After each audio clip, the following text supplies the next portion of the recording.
Angels in the outfield. We'll talk about that today on Bible Time.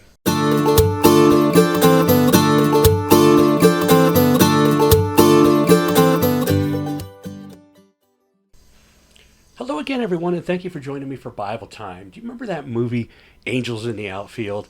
How they helped the players to do really well? Well, I never saw the movie.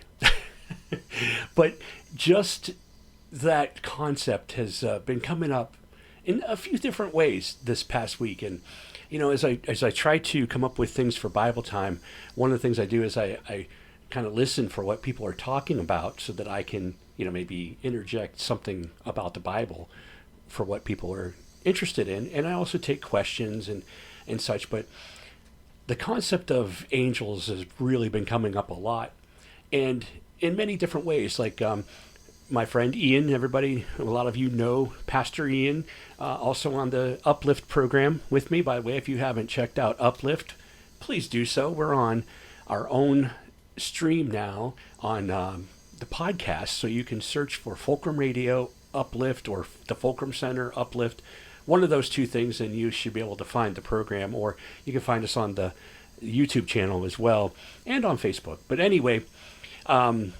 he has mentioned that twice people have paid for his meal at the drive-thru.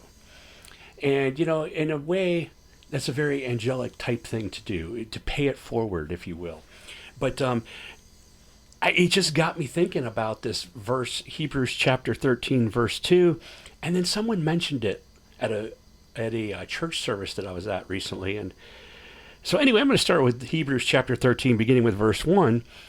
Continue in brotherly love. Do not neglect to show hospitality to strangers, for by doing so, some people have entertained angels without knowing it. Do you have an angel story? Oh, I do. And I know for some of you, you may have heard this story before, because I know I've done it in at least one sermon. And I like to tell this story. There is no doubt I saw an angel one day. No doubt at all. And if you, I don't want to give away anything here, but if you've read 40 on 70, there's a possible angel sighting. And we never really find out for sure, but we'll find out for sure in the next book. But there's a possible angel sighting in that book as well. And it all comes from this time for me. I'm thinking it was probably early 2000s, probably around 2002, 2003. I don't know for sure.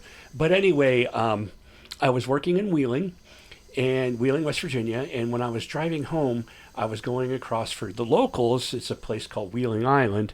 And if you're not familiar with it, basically I went across the Ohio River, and I'm going down a bridge. I come across the bridge, and I'm going down an exit. And it kind of goes downhill to the island. And then you go across another bridge to get into Ohio. So anyway, I'm sitting on the bridge because the traffic was heavy that day. So I'm sitting on the bridge, and all of a sudden my car stops. Try to start it, won't start. I'm backing up people behind me onto the interstate. There's nobody in front of me because they all took off when the light changed. So I'm sitting there, and I thought, well, I'm on a hill. I can just let it coast. So I coast down, and I immediately look, and the right lane is backed up, but the left lane is open, and the light's green. So I thought, oh, here we go. So I coast down, and I'm getting ready to turn left. There's nobody coming on, and the light turns. And I thought, oh, man. So I stop, and I'm like trying to start it. I couldn't start it. So I get out of the car, and I start to push it when the light turned green. And there was nobody coming because I had a green light. So I'm trying to push my car. And all of a sudden, I hear a voice say, hey, come on, let's do this. And I look over, and there's somebody standing on the passenger side of my car. I'm like, where'd he come from? Okay, no big deal. Could have been walking down the sidewalk, right? So the dude was super strong.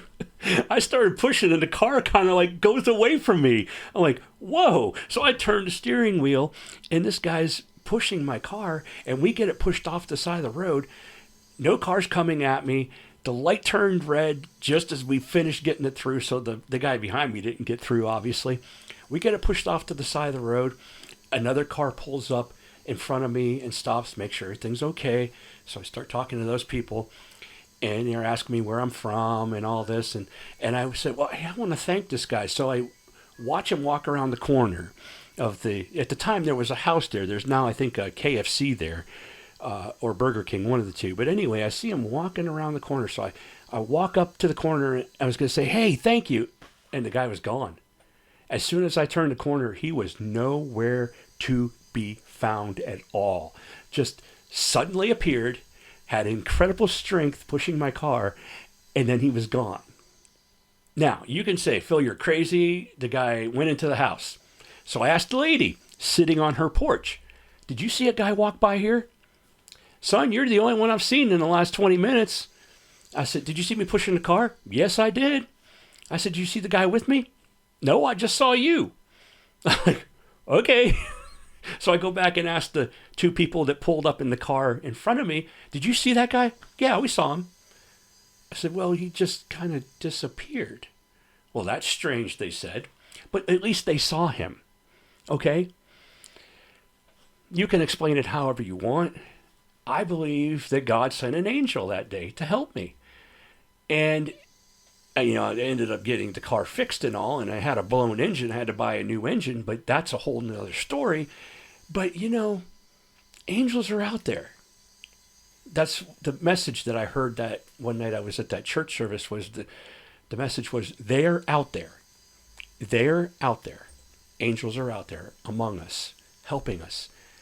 It's pointed out in the Bible, 34 of the 66 books. So over half of the books in the Bible talk about angels in some way. Whether it's an angel visiting Mary, an angel coming to Joseph in a dream, the angel of the Lord speaking to Joshua. They're angels tending to Jesus. The psalmist talks about angels, all the different psalms. They're everywhere in the Bible. The places we don't hear about angels are in some of the smaller books like 2nd and 3rd John. And, they might even mention angels for all I know. They're important. It's not something that we just neglect. Because when we neglect angels, that's exactly what Satan and his minions want. You know why? Because they're angels. Satan is an angel. His demons are angels. And they don't want us to know they exist. They absolutely do exist. Angels are not always good.